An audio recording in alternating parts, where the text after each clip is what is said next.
Good morning, Zimbabwe. Welcome to our program, Know Your Constitution, being brought to you by Junior Court Counsel. My name is Bridgetima Mbondiani, and I'm your host today.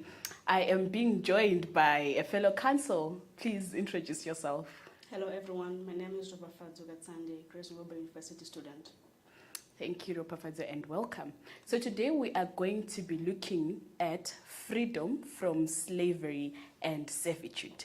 Could you please explain further, interpret to us what it means to say that I have a freedom from slavery and servitude?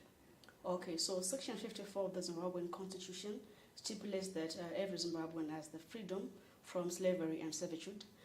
By definition, according to the Slavery Convention of 1926, slavery is whereby a person is taken as property by another person. So when the Constitution of Zimbabwe is saying that we have freedom from slavery and servitude, what it means is that no Zimbabwean born in Zimbabwe, citizen of Zimbabwe, must be subjected to slavery by any other means. If you consider the Supplementary Convention of Slavery and Abolition of Slavery of 1956, it goes on further to broaden the definition of slavery. It's no longer limited to a person being a property, but it now stretches to child labor, forced marriages, cheap labor, among many other forms of human trafficking. So basically that's what slavery is. And then when you look at servitude, servitude is like a different form of slavery. The only difference is that with servitude, a person might voluntarily volunteer to save under someone to pay off a debt, for example, from the past generation or their own personal debt. So those are the two elements of slavery and servitude. Quite a legal interpretation we have there. Interesting. So you've actually highlighted crucial points on the issue of the what does slavery extend to, and you've actually highlighted on issue of one being property of another person, and you've also highlighted on issue of even forced marriages and stuff like that. Drawing back to Zimbabwe, do we have where we can say that slavery still exists within Zimbabwe? I'm going to leave out servitude because that one on its own is kind of a lived reality. Would you say we have slavery in Zimbabwe?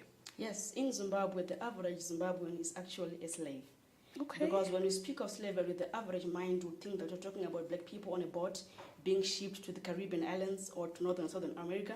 But in reality, the average Zimbabwean is slaving away, providing cheap labor. The average Zimbabwean is slaving away in working under, inconvenient circumstances. Very harsh so conditions. Yes, slavery is a very much lived reality in Zimbabwe. Okay, interesting. The average person in Zimbabwe is living under slavery. But I understand that the constitution itself also has labor rights. You've spoken to issue of, working conditions in Zimbabwe and some of them actually subjecting people to slavery. But what would you say is the gap that's leading to, average person being a slave? Well, I would say a melting economy is the reason why we have the average Zimbabwean being a slave, because we have companies not being able to pay their employees as per their qualifications, as per the labor that they input into the production week, so to speak. So the slavery is coming from a point whereby what they're supposed to get from the work that they are investing is not what they get at the end of the day. So in that regard, yeah, we can say that. Okay, building on what you have just said, also the fact that you highlighted the issue of the melting economy in Zimbabwe. Yes. Can that slavery ever be justified?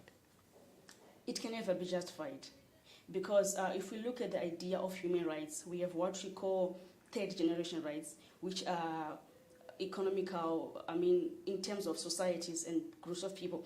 What that means is that the government is mandated by the constitution to ensure that the citizens have proper employment, that the economy is up and running. So if we have a crippled economy, we cannot then justify slavery based on that.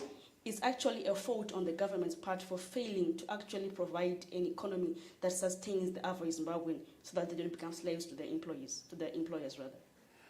Does the average Zimbabwe have any choice when it comes to slavery? Because we are looking at a scenario whereby we have an economy that's right now limping on one foot. Definitely. And at the end of the day, you've got a family to look after.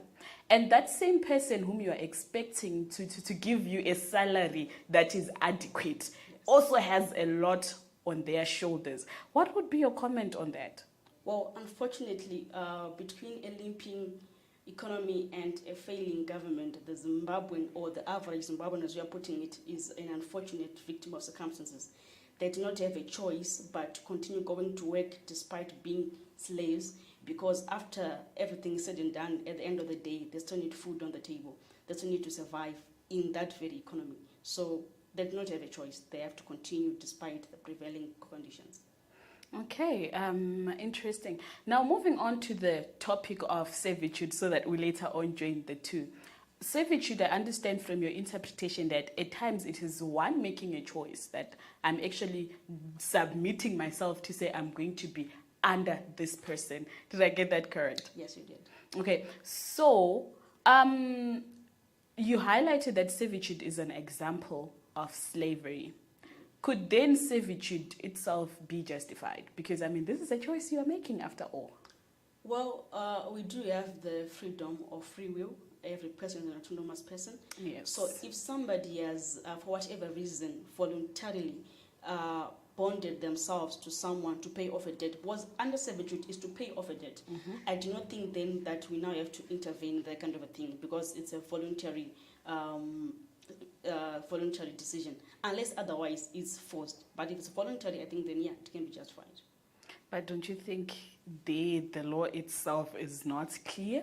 Because, I mean, on one point you are highlighting that slavery can never be justified. Yes. And servitude is a type of slavery. But as an individual, free will. Yes. And I can choose what I want. What would be your comment on that? Well, the nitty-gritty of law, whatever law you're dealing with, will always be ambiguous. There'll always be loopholes. There will always be some elements that seem to be clashing with each other. And in this particular case, we see that, yes, servitude seems to be a form of slavery, but then, yeah, it's a loophole there.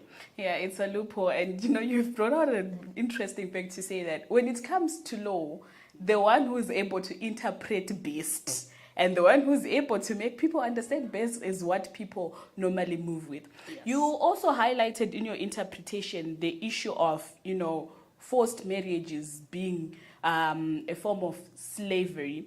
And in our communities in Zimbabwe, we've actually realized that socialization has led to a lot of women being victims of, slavery. What would be your comments on that? Well, I think that fundamentally Zimbabwe is a very religious nation.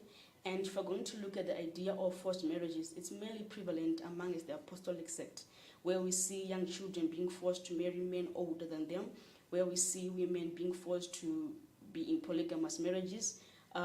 So, yeah, in as much as women try to deny it, that is a form of slavery. Women and young children, young girls, are actually slaving away in marriages, particularly girls, because they are actually underage when they get married to these old men, but it's their religious practice. They seem to be adamant about it, but yes, it's a lived reality. The lived realities of Zimbabwe. Somebody jokingly said to me that, in Zimbabwe, we are just all slaves.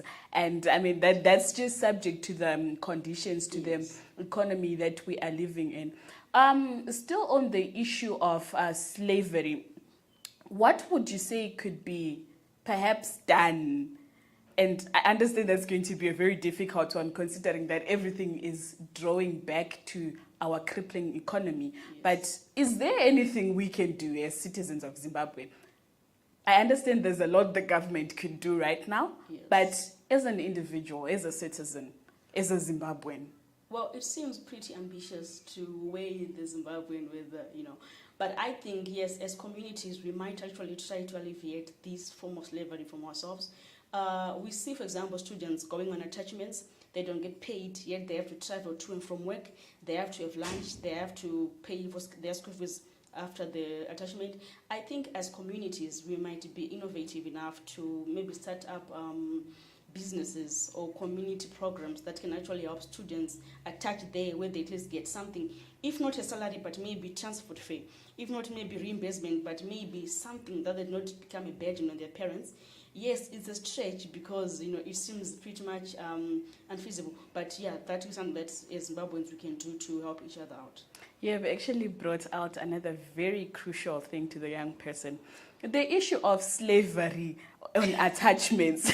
Yes, yes. It's like, but again, there are some people who argue that, you being on attachment is an opportunity for you to learn. Yes. You are not going there to work and earn a salary. You are going there to get the skills that you need. So should students be paid when they're doing attachment? Well, theoretically, we should be on attachment to learn, to gain more knowledge of our fields, but practically you realize that it's the students who are actually shouldering all the work in these companies and all these SMEs. So when a student's on attachment, despite them having to learn, they're actually practically, literally working. And on top of that, they have to travel to and from work. It would only sound reasonable if they're at least given something to lift off the weight of transportation cost, food cost, things like that. So yes, they are learning, but they're not coming just to learn naked and bathed. They're bathing, they're using their money for transport. So that should be considered. Yeah, and also considering the economy as it is. Definitely. I mean, the whole family is looking at you saying, okay, so you are now going to work every day. What are you bringing to the table? Yes. So there we have it, Zimbabwe, a very, very sensitive issue, slavery and servitude. What would be your last remarks as we are rounding off this topic? My last remarks would be to conscientize the average Zimbabwean. Like I said earlier, when we talk about slavery, most people think that with all the legal instruments in place, it has been annihilated. But the truth of the matter is that it has only evolved. It's no longer black people on boats going to work in farms in America. It's now the Part 4 student walking from Marimba to town for attachment. It's no longer people being beaten in shambox. Yeah. Yes, it's now young girls being forced into marriages. It's no longer people being forced to cook for white masters. It's now that little girl who is 9 years old who's now being put in a marriage with a man old enough to be a grandfather. So slavery has not been annihilated. In any case, the creature called slavery has only evolved and become something more sophisticated. Perfectly said, and I'll not dilute that. Thank you.